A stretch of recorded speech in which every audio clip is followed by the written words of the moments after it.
Welcome to the LUMR podcast, that is London Underground Music Review. We are now audible and visual. Thanks for tuning in. This week on the pod, we have the band Temporal Comet from London. They play eclectic indie electronic music. They have a couple singles out right now on Spotify. And thank you for being on the podcast, you guys. Hey, thanks, Karina. Thanks really for good to having be us. here. Yeah. Do you want to introduce thanks. yourselves by name and everything so people know who you are? Yeah. Thanks for the little intro. So I'm MJ. I'm Hugo. I play guitar, control loop station and MIDI guitar and vocals and harmonies, and Hugo fills in with the rest, which is mainly drums, to be honest. Drums, loops, I have some piano notes on my little instruments there. Yeah. Sampler. He's allowed to be melodious sometimes. Yeah. And you're right, it's kind of indie electro.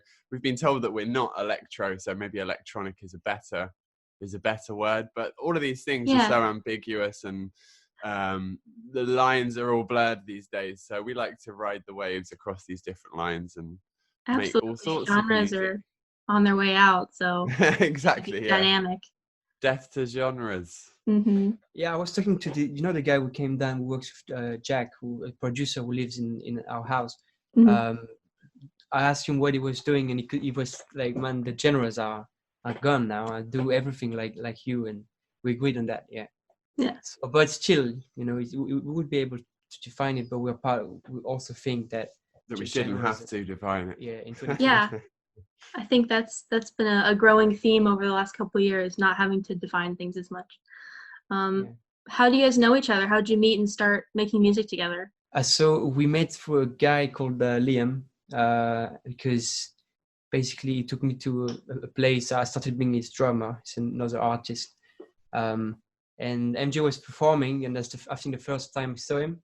He was on his own with the loop station that we still use today, and it was chaos like, in those days. Crazy, yeah. It was chaos in those days, and it developed through meeting Hugo and a couple of other people into a 4-piece, and then it sort of exhaled again into a 2-piece, left with me and Hugo. So that's the reason why the loops are so important, and Hugo's SPD pads are so important, triggering different sounds. Right, because there's a lot going on in all of your songs. You have to be able to do it with just the two of you. Yeah. Exactly. We do it like all live anyway, so we don't play to. We could play to Ableton Live, but we decided to do it. No, that's where I first saw you guys. I saw you guys live at the Victoria in Dalston last year, and it was a really good show. It was like you guys are really entertaining, and it was it was a really fun gig. It was really good. Nicely organized and I think performed. Yeah, absolutely. Awesome. So we met through we met through musical people, and we now live together in this place where some of you have probably seen us doing our live streams from here in the basement over the last few months. So yeah, we're housemates, and we're basically still friends as well, right? Yeah, because So your live streams are on Mondays, right? Are those hosted? Where can people find those? People can find the previous ones that we've done on the Facebook. So there's a really simple way for looking at bands and other artists' live streams now, is just look at their page and add /live. So Temporal Comet /live on Facebook, and you can find everything that we've done already. We played some covers and some new songs. We did some jams and some old songs. There were some improvisations there, which are currently turning into new songs that we're going to be recording in the next few months. And so we stopped the live streams now. We're out of lockdown. Fingers crossed we'll stay out of lockdown and not have to start doing live streams again. No, it was really fun doing the live streams. But you're back to work on. Yeah, exactly. Back to work. That's awesome. Good for you. Yeah, because we love this home studio. That's where we are now, and I've been producing a lot, and now we start, as MJ said, the improvisation from the lives. It's actual material we can develop into songs, and we've chosen some of them, and we're working on it. So the projects are taking shape now. But for that, we need to isolate again, kind of thing. When did you start making music individually? Like, how did you each decide that you wanted to do this for your career? Go on. I started quite early, and I always loved listening to music, and I was lucky enough to have parents with like a massive collection of CDs and from different music from around the world. Same. Very distinct genres maybe at this time, and a lot of crossover as well between the music that your parents and my parents rammed into the ears of our What was young some of the stuff heads. you guys listened to? What's some stuff that we both listen to? I suppose a lot of it is more like 70s, 80s classic rock and that side of things. Deep really. Purple. Deep Your Purple dad is loves one. Deep Like I Purple. grew up with that really. That's the album that made me want to start the drums when I was like 7 or something. It was live in Japan, Deep Purple, and that's something that we listened to from early age. The best one is Bowie though, and I think that's the one that kind of ties into what we do as a band. There's very little Deep Purple vibes in what we do now, but that's the thing is we love all sorts of music, and it must creep in somewhere if we're having a week where we're like obsessed with Afrobeat or obsessed with prog rock or the Beatles or Radiohead or Bowie or drum and bass and like Anderson .Paak and all sorts of stuff that like floats around in this room and around the house. It all must creep in somewhere, but Bowie is certainly a big one for us. Maybe more than the one you mentioned before, like more Bowie, than Deep Purple, because we listen to him more and like Bowie's big part of my family. We love him. Do you remember the first live performance you ever saw? First concert you went to? Good question. Give me. I used to go all the time. Now like been playing those gigs, but I think technically, and it's prescient, as Hugo mentioned, Deep Purple. I actually was before I was born. I was inside my mother at the Deep Purple concert in Nebworth, which is quite close to where I grew up. Live in Nebworth Park. Yeah. So that's my first gig. Love it. That's awesome. Being aware of it. Mine must have been like a rock festival near Paris. I don't know which band, which name. It's just definitely there. Festival gigs near Paris. We get like very, very big artists and good like French artists as well. I don't remember which band it was. Just like the moment when I started to go to those festivals to see the big bands. But I think that's another similarity is that we were both kind of exposed to live music as well as a lot of recorded music when we were growing up. So no surprise that we've ended up doing what we're doing. You guys have toured a bit yourselves. What's your favorite place that you've been so far as a band? Well, I'm not going to say Italy, right? Place, but it's going to be Italy. Yeah, we played certainly this year. Okay, this year's a massive exception. This year we played more gigs in Italy than we have in the UK because we did 2 at the beginning of the year. Amazing reception. Everybody's super friendly and attention to detail. Absolutely. So really nice playing over there near to around Milan and Brescia.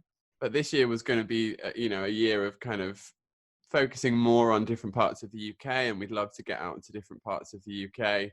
So as soon as things are back open, and we're starting to investigate now how we can do that, and if it needs to be like socially distanced gigs, or if we need to do like boat gigs. A boat gig we did a few weeks ago that was fantastic, if slightly wobbly, or maybe a sort of our own idea of a sofa sounds kind of thing, and do something in our backyard. There's a few things that we can still do, and that we already did since the end of the lockdown. So boat gig sounds fun. Boat gig was fun, pretty random. There's no sound system, so it wasn't like the big like Temporal Comet experience, but it was it just you on the boat performing to people like on the dock, or was everybody on a boat like going down the so everybody was on the towpath on the canal up near Clapton. It's proper like Hackney boat party kind of vibes. It's a lot of fun. That sounds awesome. That's the first one of those I've heard of. I've seen like people playing in the park, online stuff, but that's the first boat gig that I've heard of. Over there, no one is bothering you. It's like people were trustworthy, like friendly, welcoming, and they loved being together. Yeah, you have a community there, definitely. It's a strong community. I didn't realize, and first in the boat community was awesome. The boat community, the boat people. Actually, no, we know there's a friend of ours that moved into that boat. She bought a boat. she was at the party. You know, we know her from Liam again, right? So this guy, he knows so many people from different, and again, bringing people together. Yeah. Well, music does that anyway. Yeah, that's good. Is there anywhere you guys would like to go someday, like a dream venue or something? Oh yeah. I would say, well, I thought you might say, or maybe you don't ever want to play in Paris again, but we almost got to play in Paris at the beginning of this year, and the gig fell through when we arrived, so we didn't get to play. But you know, that's like it'd be like a home gig for Hugo. So it would be awesome to play Temporal Comet in France. Yeah, I have to say, and but we're working actually. We have a nice venue, you know, the CAC. That's a bit outside Paris, where I'm from. Now you're rambling. But it's anyway. No, it's okay. It's a good venue. Go for it. Ramble. No, honestly, we visited the venue. Yeah, we almost got to play there in Paris, but it's it'll happen. It'll happen next year. It's a better venue than the one we had booked. So early next year, as soon as we can. Also, we've been offered, you know, the gigs in Spain that we need to investigate and do as soon as we can as well. Yeah, I mean, we love London, and there are some great gigs like the one that you saw us at last year, Karina. But the truth is that I think in a lot of other European cities, people are a bit more engaged to, you know, underground, unsigned music and that sort of thing.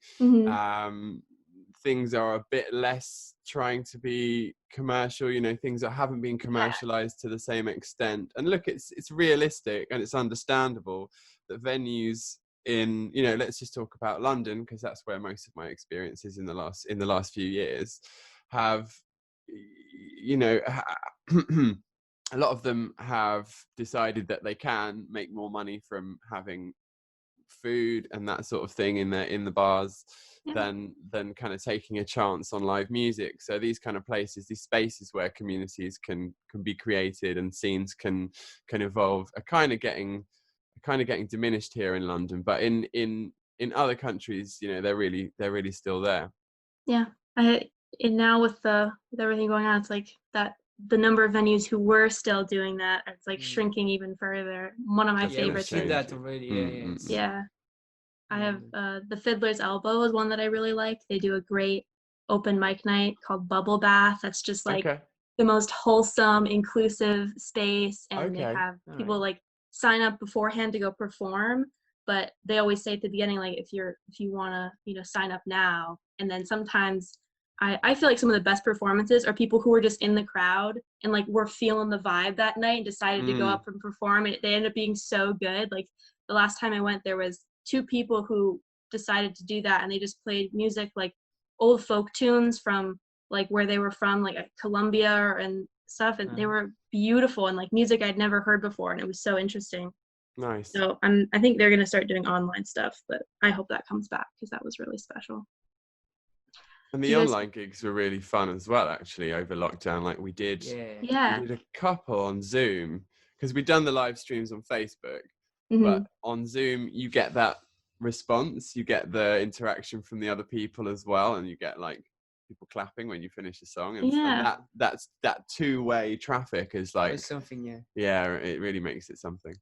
We played for like a group of friends that, you know, kind of invited us to join their Corona Zoom and play for them, and that was fun. Yeah, we got clappings online, and it's just like you get the same adrenaline, you know, stage emotions kind of thing. Exactly. When you play, when you do it properly, and you know, you can feel that other people are listening. Try to get the perfect miking and everything. Yeah. And yes, it's something I did not that I did not believe in it. It's just that I didn't want to. I prefer the real thing, but I still do. But that the lockdown opened my eyes on that thing, and I can really get some fun playing from home anyway. Now, you know that. Yeah, I think a lot of bands are discovering like more online outlets and like putting themselves out there online more than they ever had before. And I think it's going to be good in the long term, no matter what happens. It's always it's good to have that. You know, we know it's working. Yeah. Okay, so here's some more less serious questions. Just some like Ask Reddit questions that I found. What's your favorite non-musical sound? Oh, that's a great question. Wow. Favorite non-musical sound. I'm tempted to say thunder, but I bet a lot of people say thunder. Mine's definitely like thunderstorms. Yeah. Yeah, that's a really good one. I like I don't know if I prefer fire or water, you know. But I think a The lot sound of of the fire is good when it's like, oh yeah, that's good.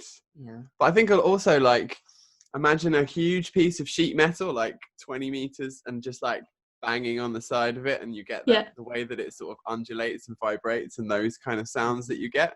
That's a Mhm. beautiful thing. The sounds of pipes, you know, like the construction ones, different size, you know, you can tap on top, and it's like such a clean note, and you can get very subby. And They do that in the Blue Man group. That's good. That yeah. I don't know if it's that considered music or not, but it's like on the edge, and I think it sounds wicked. Yeah, yeah. What about 3 songs that would be in your biopic soundtrack? Ooh la la. Man, these are too good. It's like questioning your time to, you know, to prepare them. Now they're good. Yeah, I mean, songs for us are things that They would be change all of the time, and I mean, I'm an obsessive person when it comes to music. So you know, the last couple of weeks, Hugo's probably heard, you know, X Beatles song, you know, 20 times. It could be any one. There's some fantastic bit, you know, just say the Beatles and I can't choose 3. Never Yeah. mind. Well, Yeah, you if pick I have to this pick artist. one, I did discover that I think I'm gonna love it forever. It's called Old Man by Neil Young. It's a classic. You know, like this would be on the 3 because yeah, it's like it's so good. He's come through there because that's a fantastic song, which I also I know that also one. identify with quite a lot. Old yeah. Man, Neil Young. It's a brilliant piece. It's very simple, you know, very modest, Yeah. and yet so powerful. And the lyrics too, super And powerful. the lyrics, yeah, but all of it is, yeah. Good choice. It's on Harvest or After the Gold Rush, one of the two. I grew up with those Harvest. 2 Neil Young albums. But this song, I'd never heard of it. Hmm. Another one. Give us the last one song that. I just want to say, like, I like the question. I would probably just take Beethoven's Ninth, and that could be the score for the whole film. Okay. Pretentious enough for you? Yeah. Unexpected. He's my favorite composer of all time. Okay. Yeah. Mozart, and I heard more Mozart. Not really into Mozart. And now you know, I mean, he made me listen to Beethoven, and yeah, it's impressive. It's good stuff. The real classics.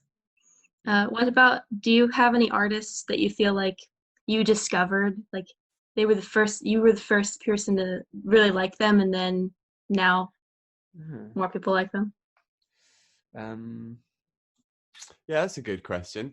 There's a few bands which certainly I've got into quite a lot and haven't found that other people knew who they were, and then you hear more about them. I mean, there aren't any bands which are going to be, for me, I don't think any of the bands that I love are gonna be in the top 10 and be that kind of multi talked about. But I would say Everything is a band which I found in the last, it's more than 5 years now since their first album came out. It could be like 8 years, something like that. They're really interesting. Everything. Check them out. Oh, okay. I don't think I can answer this question. You know, like any hidden talents, useless or unusual skills you'd like to share? Love all these put us on the spot questions. I'm just sitting back and letting Hugo. No, I love this kind of questions. I'm pretty good at, it's not lying, but like pretending I'm someone, like for a joke or something. Mm-hmm. Oh yeah, right. Practice, and you it's pretended to be useless English before, haven't you? Like unless at a you party. I'm not trying to manipulate anyone, just for fun, basically. Yeah, that would be my skill. A little improv comedy. Yeah. Nice. Not based on someone real, you create a brand new character to confuse people in a new environment, for instance. Any other hobbies outside of making music, especially like new lockdown hobbies you've picked up recently, being stuck inside all the time? Well, I guess you're taking care of yourself, like running or reading. Yeah. That's yeah. Done a lot more. The lockdown, you have to do it, but in general, don't do it. Done a lot more yoga, a lot more cooking, a lot more drawing. just writing things that aren't necessarily lyrics, you know, could go either way, or maybe not connected to you know, musical writing at all. So I think, yeah, it's all of these things feed into everything that you do. And you know, the same thing as, not like we were saying at the beginning about not sort of categorizing things down to genres. The same with like creative work. It doesn't really matter what it is, it all feeds into the same. That's true. I like it. Yeah. As long as you're being, you know, you're getting some influences from a great book or a great symphony, or a great meal that you're cooking, and you do it yourself, like later. Yeah. Like, it's all gonna connect in the end. Because I give you an example. When you cook something and when you mix a song, it's the same thing, right? You need to have good raw ingredients, and you need to know what you're doing with like the measurements. Okay, yeah. Not overcook it. That's, you know, like two hobbies that feed each other. Mm. Can you overcook a song? Absolutely, yeah, you can, of course. Absolutely. And you know, this is something that a lot of artists will say, is that they can never really say when a song is finished. You can always go back and improve this or re-record that or do this to the midsection or whatever, and you have to know when to stop adding salt. Basically, whatever you call salt, there will be a button actually. Too much salt, you need to be careful with it. Salt gain. Do you guys remember what was the last like cool thing you got to do before everything locked down? Like, what was something that you're glad you did in retrospect? We just came back from Italy, like the 2 weeks before. So yeah, that was the biggest thing. Like, we're hoping for some more in London, you know, like just our beginning the year like that is great. And then that was the biggest thing before. Apart from music, we'd started to go climbing. There's a climbing wall near us, and we'd started to go climbing. So we were really gutted that we couldn't carry on doing that. Yeah, that was the week before. Yeah. 2 weeks, the week before. That's awesome. It sounds fun. We'll get back there. Yeah. Oh, yeah. I've only tried that one time, and I was horrible at it. It's very difficult. Yeah, you don't have to be good. Yeah. But it just has to be fun, right? Exactly. As long as you're having fun. Take your time, enjoy it. What about, have you guys ever dealt with anxiety or stage fright? Like, good question. I mean, for me, like, I've been doing this since I was about 10. I was acting originally, and I never really had stage fright then. I think it was more about a sense of like wanting to be professional.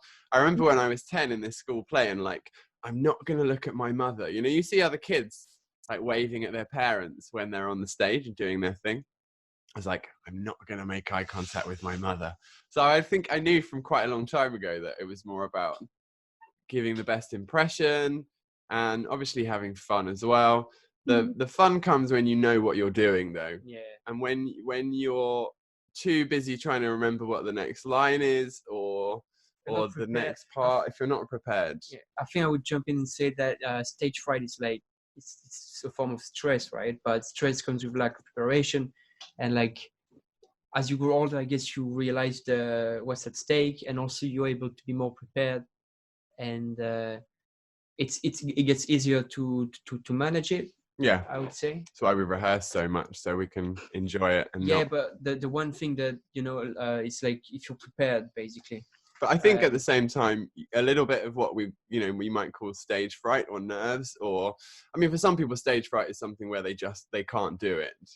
But I think getting that balance right of having just that little bit of nerves, you know, the right edge of the scale, it helps the adrenaline get going, and you're gonna have more of an impactful performance, I think. You need to have a bit of nerve, but like, yeah, to be able to sit back. And also, I mean, on the drums, I guess it's like you're always at the back of the stage, just sitting you don't down. have to sing, you're sitting down, you can see half of your body. It's pretty chill. It's helpful. And although at the boat gig it wasn't, because we were trying not to fall into the water on the other side of the boat. That was crazy. How big was the boat? Oh man, it like was like less than 2 meters wide. It was very long. Oh, it was 2 meters wide. But it was less than 2 meters, maximum 2 meters wide. Just the width of the drums, you know. Pretty much. And wait, you were on one of those like canal boats? Exactly, canal boat. You got it. I was thinking you were on like a bigger. That's a small. All the stuff. That would be scary. I never knew. Like the look of someone is like, are you going to be, you know, judged? It's also those kind of things. Really stay dry. Yeah. Yeah, I never knew before coming to London how much you could accomplish with just a boat. There's like the Temporal Dock bar is like one of my favorite places to go. I forget what the actual name is, but just like the little bookshop on a boat down by Granary Square. I think it's called Word on the Water, and it is connected. It's connected to the boat that we played on a couple of weeks ago. Actually. No way. It's the same ownership or same organization, that kind of thing. Yeah. Wait, so is this like a boat venue? Like it's sometimes, yeah. Yeah. Do you guys have any favorite quotes or a piece of advice you've been given that you've kind of held on to throughout the years? Never give up. That's for sure. That's my dad. Even if like you know, because when you're a musician, let's face it, you're gonna have pairs of doubts and like, what am I doing? Is it, you know, especially if you let it take a big part of your life, self-doubt and you know, if you just to try again. If this song is not good, try the next one. Even if it's good, keep trying a better one. Yeah. You know, and never give up, because I think don't settle. That's a good one. Don't settle. Yeah, don't settle. Just move on and don't stop, and just not give up. Don't stop till you get enough. Michael Jackson. I would paraphrase. Oscar Wilde as well. I love the quote where he's saying, "We're all lying in the gutter, but some of us are looking up at the stars." Haven't heard that one. That's a good one. All right. Is there anything I didn't ask that you wish I had? Something you wanted to talk about that I didn't ask about? To talk about. The only thing was actually because at the beginning I said to you like, oh, I should probably mention the playlist, and then you gave me the perfect opportunity by asking us about 3 songs that were important, or you know, that kind of vibe. And I didn't mention the playlist at all, which is what I literally should have done at that moment that you. This is the time. Yeah. Anything you want to promote right now, put it in. Right? So yeah, we're obviously our music is on Spotify like everybody else's these days. So if you're listening to Spotify, come and find Temporal Comet and give us a listen. But we'd really like you to have a look at our In Orbit playlist, which is an introduction to all of the kinds of music that we're listening to, whether it be something that we've loved since we were kids, like we were talking about earlier. There's no deep 2020 music that we just want to, you know, Absolutely. Get inspiration from. Yeah. For next tune. There's a lot of stuff that we're listening to, like presently, and there's no Deep Purple. There is some David Bowie. Yeah. It sounds good. Thanks, Karina. Yeah, thank you guys so much for being on the podcast. Yeah. Okay. I'll see you guys. All right, yeah, ciao. Thank you. Bye-bye. Bye.